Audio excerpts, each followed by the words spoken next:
Ya, eh, ini masuk di bagian tentang flowchart ya, flowchart.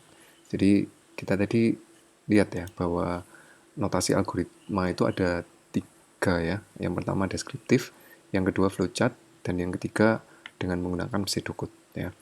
Atau nanti saya akan skip langsung ke dalam bahasa pemrograman Python. Nah, kita lihat dulu untuk yang notasi flowchart ya.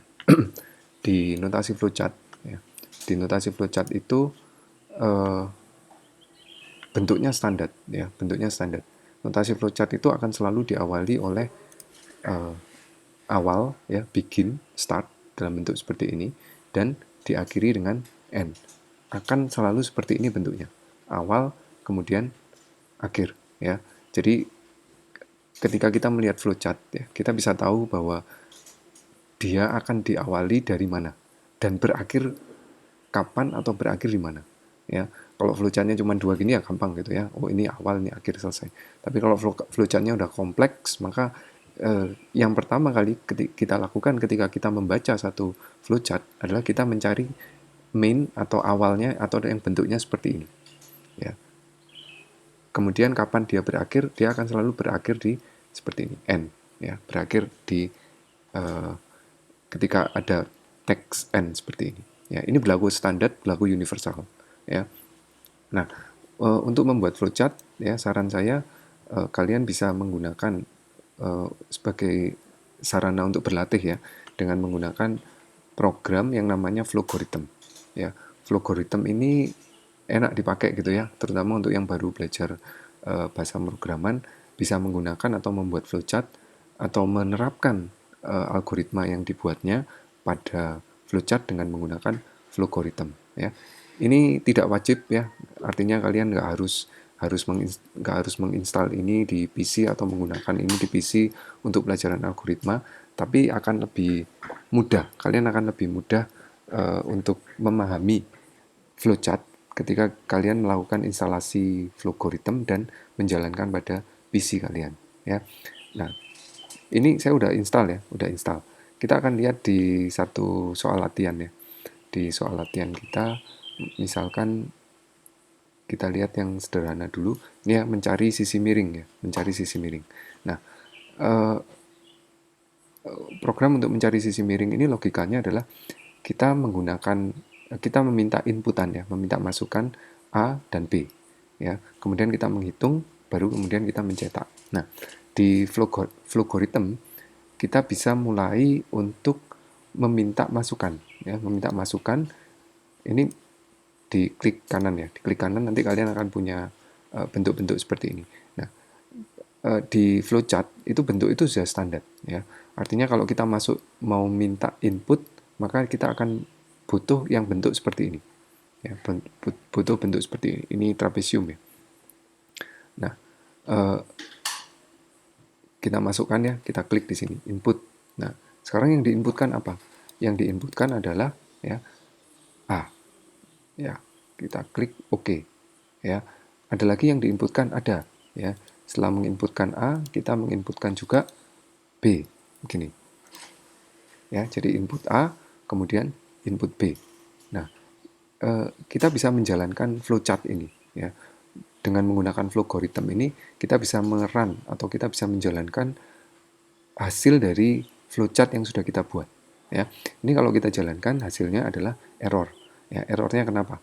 Errornya bertuliskan variable not declared ya. Variable not declared maksudnya apa? Variabel A ini itu belum dideklarasikan. Artinya dia nggak tahu A ini tipenya mau tipe apa. Kita masih ingat ya, di materi sebelumnya ada variabel yang tipenya integer, ada variabel yang tipenya float, ada variabel yang tipenya string. Nah, pada Flowgorithm itu kita perlu mendeklarasikan dulu A ini mau dikasih tipe apa. Ya, jadi kita masukkan di sini ya, di di variabel ya, variabel kita declare bahwa A itu tipenya adalah integer. Lalu diklik OK ya. Masih ada yang kurang ya, B juga perlu kita declare ya. B ini kita declare ya, ini double klik ya, double klik kemudian kita declare B sebagai variabel integer. Nah, begini ya. Ini flowchart untuk inputnya. Kalau kita jalankan ya, maka akan keluar masukan ya, please enter a value of type integer for A. Ya, kita diminta untuk masukkan nilai dari A. Ya, kita masukkan 4, kemudian kita enter. Kemudian kita diminta masukkan lagi untuk B. Kita masukkan misalnya 5, kita enter. Nah, selesai. Ya, program ini atau flowchart ini selesai sampai di sini. Ya, kenapa? Ya karena sudah selesai. Setelah menginputkan A, menginputkan B, selesai. Ya, tapi kita diminta untuk apa? Masih lanjut, kita perlu menghitung C. Ya, kita perlu menghitung C. Nah, C-nya dihitung di mana? Di sini. Ya, menghitung itu ya kita menggunakan assign. Ya, assign. Yang diassign apa? Yang diassign C. C sama dengan apa? C sama dengan ya A dikali A ya, ditambah B dikali B, kemudian di akar ya. Akar kalau di Python itu kali-kali begini ya, kali-kali dipangkatkan setengah. Tapi kalau di logarithm kita lihat ya, apakah bisa mengenali kali-kali seperti ini sebagai pangkat ya.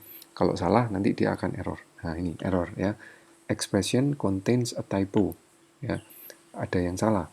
Nah, kenapa? Karena di logarithm ini dia tidak mengenal pemangkatan dengan tanda bintang-bintang seperti itu. Pemangkatannya seperti apa? Kita lihat apakah pemangkatannya menggunakan tanda seperti ini. Kita klik OK. Nah, bisa. Ya, pemangkatan itu menggunakan tanda char. Ya. Kok tahu kalau pemangkatan menggunakan tanda ini? Ya biasanya di pemrograman memang seperti itu. Ya, kalau enggak dengan menggunakan caret, tanda caping ya. Kalau enggak ya kali-kali. Ya. Nah, kita inputkan, setelah kita inputkan kita hitung ya, kemudian coba kita jalankan ya. Nah, keluar error lagi. Kenapa? Variabel C belum dideklarasikan ya. Nah, kita perlu deklarasikan lagi ya, deklarasi apa yang dideklarasikan C ya, tipenya apa? Tipenya integer, klik OK ya. Kalian jalankan. Nah, kita akan diminta untuk memasukkan A ya. Kita masukkan 4, kita masukkan 5, kemudian selesai. Loh, mana tampilannya C? Ya, nggak ada tampilannya. Loh, bukannya sudah dihitung? Ya, sudah dihitung, tapi nggak kita print gitu. Ya, sehingga kita perlu menambahkan perintah lagi, yaitu output. Nah, yang di output apa? Yang di output adalah C. Ya, kita klik OK, kita jalankan, ya, kita masukkan 3, ya, variabel A-nya 3, variabel B-nya 4, kita enter. Nah, keluarlah variabel C, yaitu 5.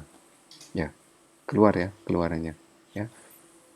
Oke, ya, ini adalah flowchart ya, flowchart untuk menghitung sisi miring ya, menghitung C dengan input A dan B.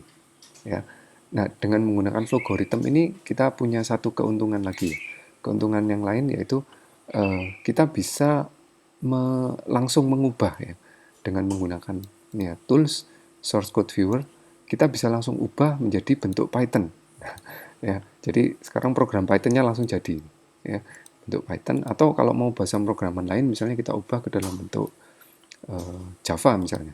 Ya, kita klik Java, maka kita sudah akan muncul program Java-nya hanya dengan bermodalkan flowchart saja. Ya. Nah, untuk kalian latihan, sekali lagi ini adalah latihan mandiri supaya kalian lebih paham ya, lebih paham tentang bagaimana pemrograman. Kalian buat ini untuk mengkonversi suhu ke dalam logarithm ya. Silakan kalian kalau mau didiskusikan, silakan kalian silakan kalian posting ya hasil kalian di Teams ya, di Teams di pertemuan 3. Ya, silakan diposting di sana, nanti saya akan cek gitu ya. Sekali lagi ini nggak ada nilainya, cuman sekedar untuk kalian latihan saja ya, nggak wajib. Kalau kalian belum punya PC, sayangnya kalian nggak bisa pakai logarithm ya, nggak punya PC atau laptop. Ini setahu saya belum ada online-nya ya, versi online-nya. Kalau Python ada versi online-nya, kalau logarithm ini nggak ada versi online-nya. Jadi ya kalian perlu install di PC ya. Jadi kalian coba kerjakan ini ya, bagaimana mengkonversi suhu dari Celsius ke Fahrenheit ya.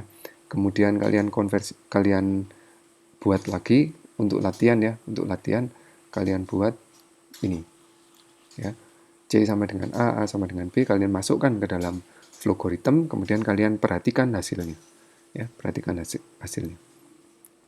Lalu ini juga kalian buat dalam logarithm ya, logarithm. Oke ya. Nah, di terakhir saya akan menunjukkan ya bagaimana, ini nggak saya simpan, kalau mau kalian simpan silakan. Bagaimana menerapkan ya, menerapkan ini FVB ini di logarithm dan kemudian di Python ya. Bagaimana menerapkan logarithm saya akan buat dalam dua sisi ya.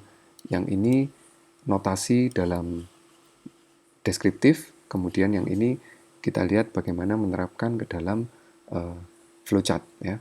Pertama kita deklarasikan dulu ya variabelnya ya. Variabelnya declare, yang kita butuhkan itu A ya, tipenya integer. Kemudian kita butuh lagi B ya, tipenya integer, dan kita butuh lagi R ya. Kita butuh lagi R, tipenya integer juga. Nah, kemudian pertama ya, jika B sama dengan 0. Nah, ini saya bisa ubah menjadi pengulangan ya, pengulangan. Pengulangan dengan menggunakan kondisi while ya, while B ya, while B itu masih tidak sama dengan 0. Tanda tidak sama dengan itu tandanya seperti ini ya, lebih besar lebih kecil ya. Nah, selama B tidak sama dengan 0, apa yang dilakukan? Yang dilakukan ya, yang pertama kita perlu membagi ya, membagi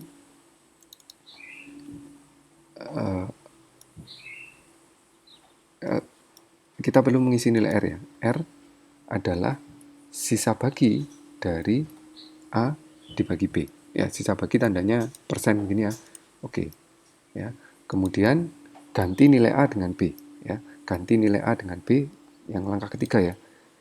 Ganti nilai A dijadikan B, dan B dengan R ya. Diganti declare,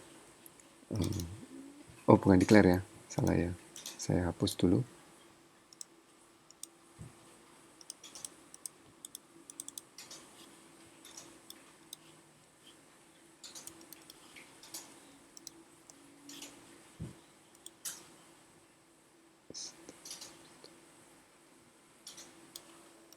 Ya, saya hapus dulu ya declare-nya. Saya delete. Assign ya. Ganti nilai B dengan R ya. Ganti nilai B dengan R, berarti B sama dengan R. Klik OK ya. Nah, seperti ini ya.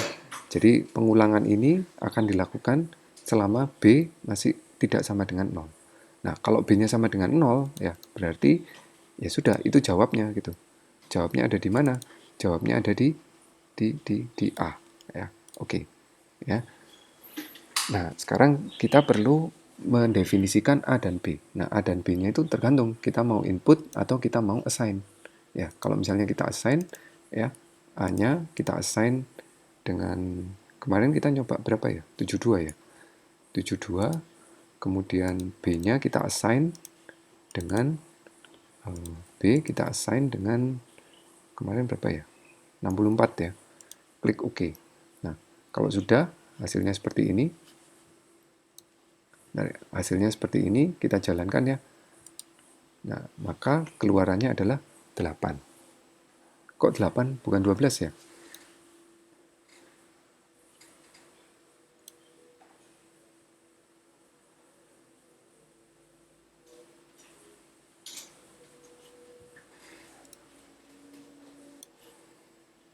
Ya, benar 8 ya, bukan 12 ya.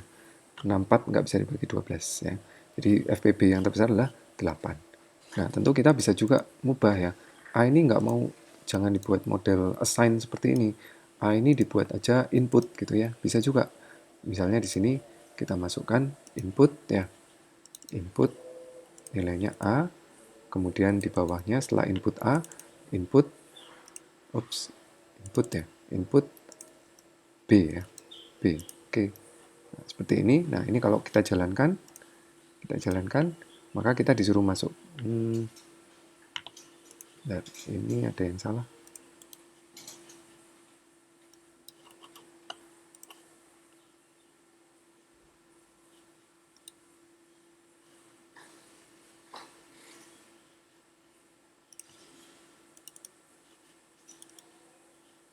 Input B, ini input A.